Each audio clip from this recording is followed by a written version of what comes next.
Hindi ba nasa BASF yung komposisyon? Nasa BASF yung komposisyon ng education sector budget. Hindi pwede baguhin yun. Thank you, my distinguished colleague, and that is something that we want to fix in the 2026 budget. We recognize po, I agree po that one of the things that we noticed with the 2025 budget is that the education sector Was overtaken. Essentially po, more were funneled towards infrastructure rather than education. But in the 2026 budget po, we commit that we want this to be an education budget.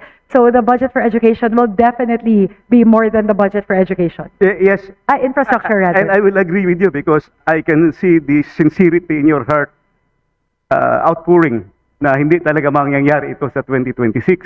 Pero yung tinatanong ko, ma'am, yung 2025. So you confirm that the education sector budget was overtaken by the DPWH budget. Wag na nating, just one question. Sino ba yung gumawa ng bagong definition or composition ng education sector budget? Merong mga press releases doon na binago yung education sector. I just want it clarified here. Please wrap up, sir.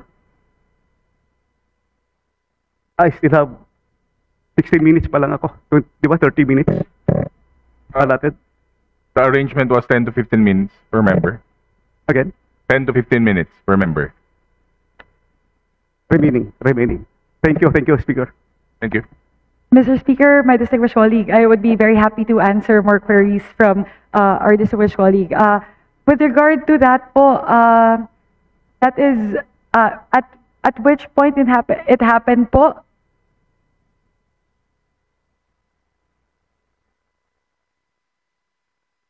On the part of the DBM, we are not able to ascertain as to which stage in the budget process that transpired, kung saan po tumaas, but it seems to, again, just looking at it po. Are they disputing that the education sector budget was overtaken by the DPWH? I want that on record because it's very clear. It's very clear from the figures that the budget of DPWH has overtaken, infra budget has overtaken the education sector. And please remember that there's a pending case in the Supreme Court on this. Hindi lang marami ang nag-file yata eh. Hindi lang isa o dalawa. Honorable Ungab, you still have 20 minutes. Independent pala. So only the minority has registered 10 to 15 minutes each. So you may finish your 15 minutes. Your 30 minutes in total. Thank you, sir.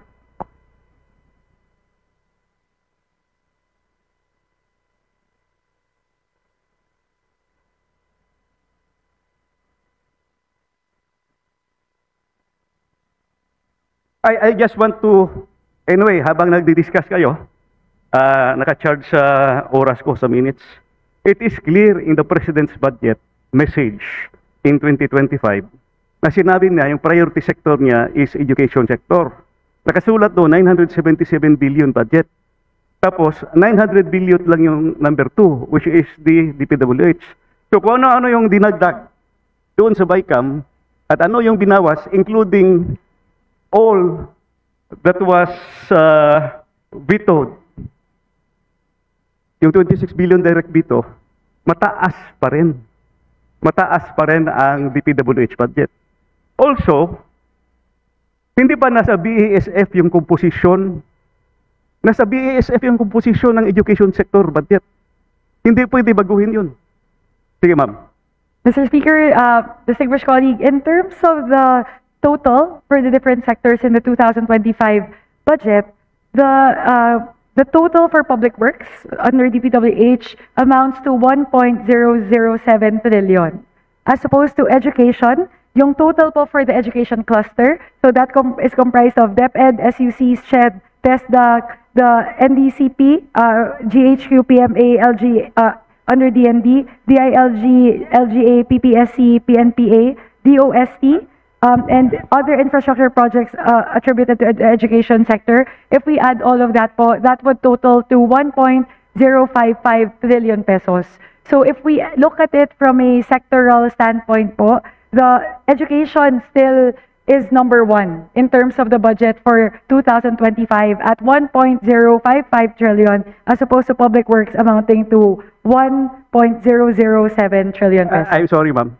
The composition of the education sector is found in the BSF, page 298.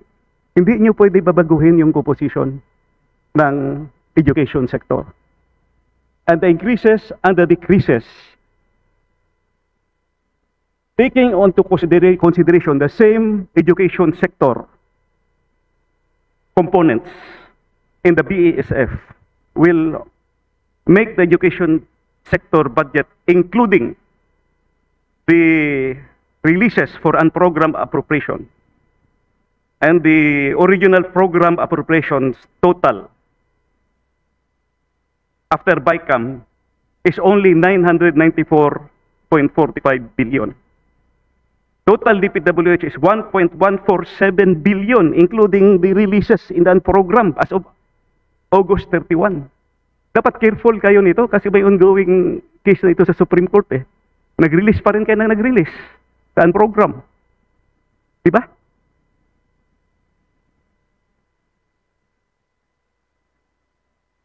The Constitution is very clear that we cannot go beyond the education sector budget. Bakit nauuna pa yung priority yung infrastructure, and despite the questions, a lot of questions, nagdagdagan pa ng 58 billion sa program. Well, earlier, Madam, the chairperson said, you agree with me that the education sector budget was overtaken. And after conferring, kung hindi ko tinanong na binago niyo yung composition, sino bang nagbago talaga ng composition ng, ibig sabihin, binago niyo yung BASF. Nandito sa page 298 yung BASF eh. At saka yung President message is clear. And to add to that, yung House Bill for the General Appropriations Bill, yung introductory part, cited those figures also, both BASF and the President's message. Please do not change. Please do not change just to justify na mataas pa rin ang education sector. I cannot agree with that, Madam. Mr. Speaker, my distinguished colleague, actually, as mentioned by our distinguished colleague, this is a subject of a case that is currently ongoing. And the figures that I cited po just now are the figures that are also, these are the figures being used by the OSG in the case. So if looking at that standpoint po, unfortunately, we are not able to delve deeper into it given that it is a subject of a case. But with regard to the figures that the OSG is using for the case, ang total po na education is 1.055 trillion and the total for public works will be 1.007 trillion. So in that po, education is still number 1 as compared to public works. We are here legislating, and the basis for the GAA will be the NEP and the BASF. Yung BASF last year, bakit mag-iiba yung composition? I kept track of the figures. Saka nagdagdag pa kayo ng release ngayon sa program. Di ba?